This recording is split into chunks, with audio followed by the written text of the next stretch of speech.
High বন্ধুরা, কেমন আছেন? আজ আসলাম নয়া ভিডিও নিয়ে। এই সমুদ্র এরিয়া, হাওয়া বহুত চলছে, মানে পানির অনেকটা ঢেউ। এই কিরেন আজ আমরা সেটিং করতে আসছি, কিন্তু হাওয়ার জন্য কাজ করতে পারতেছি না, সব বসা। এই আমাদের সিনিয়র ভাই,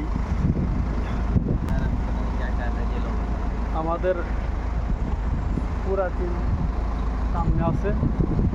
তো এখন আমরা আজকাল ক্রেন সেটিং করব না, চলে যাব সম্ভবত কালকে।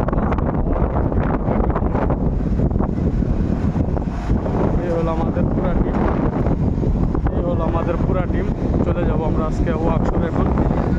তো বন্ধুরা, ভালো থাকবেন।